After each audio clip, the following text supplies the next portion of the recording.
माथे से ऊंची फूस की जगती जब धधकती ज्वाला को चौतरफा ओढ़ लेती है और अगले ही पल अग्नि के वीभत्स को झुठलाती एक आकृति धीरे धीरे सजीव होने लगती है।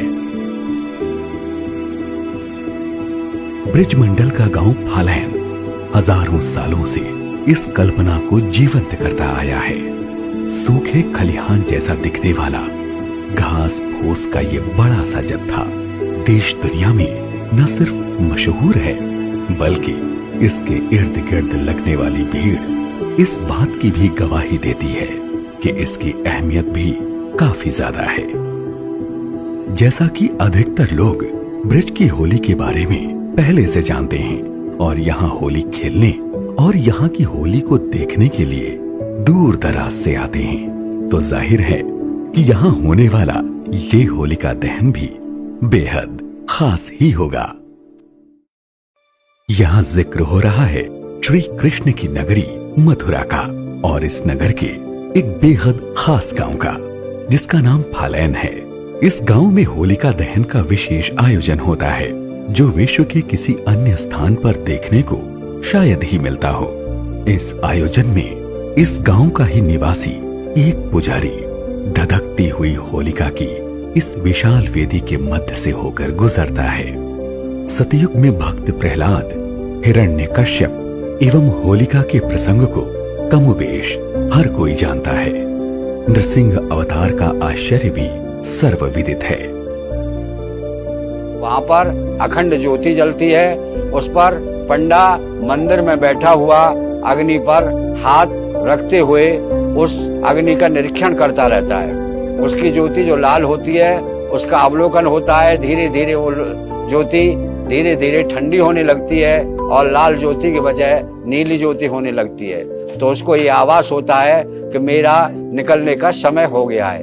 हर साल होली से ठीक एक दिन पहले इस गांव में भी होलिका दहन होता है, लेकिन यह होलिका दहन बाकी सब जगहों पर होने वाले होलिका दहन से बहुत अलग है।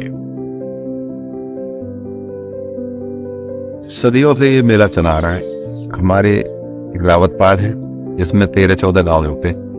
ये एक होली होती है। वैसे तो पूरे भारत में हर घर में होली बनती है, हर घर में पूजा होती है। हमारे यहाँ नहीं। हमारे यहाँ तो पूरे हमारे 13-14 गांव जो हैं हमारी पाल के रावतपाल के, वो यही फालन में आकर के ही अपनी होली पूजते हैं, अपने घर नहीं पूजते।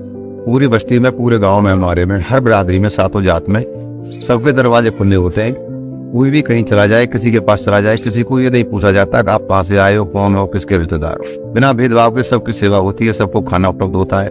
इस गांव में स्थित ये बड़ा सा तालाब, ये प्राचीन मंदिर और यहाँ मनाई जाने वाली होली भगवान विष्णु के अनन्य भक्त प्रहलाद को समर्पित है। माना जाता है कि इस गांव में रहने वाले एक पंडा परिवार को भक्त प्रहलाद का विशेष आशीर्वाद प्राप्त है।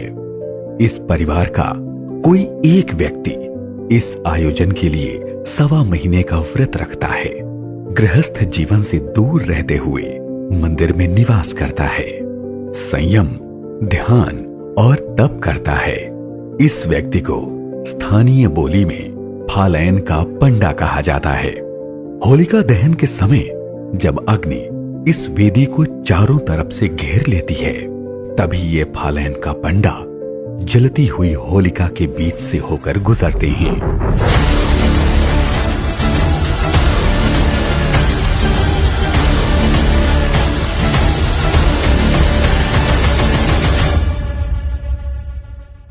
आश्चर्य ये है कि आग के इतने बड़े जखीरे से ये पंडा बिना जले और बिना झुलसे ही सकुशल बाहर निकल आते हैं। सबको हैरान कर देने वाली ये परंपरा इस गांव में हजारों सालों से निभाई जाती रही है। ये कर्तव्य साहस मात्र से संभव नहीं है। इस प्रकार के अविश्वसनीय उद्यम दिव्य अनुकंपा से ही पूर्ण हो पाते हैं। इन्हीं मान्यताओं एवं विशेष आयोजन क्षमताओं के नाते ही फालैन गांव का ये होलिका दहन विश्व प्रसिद्ध है।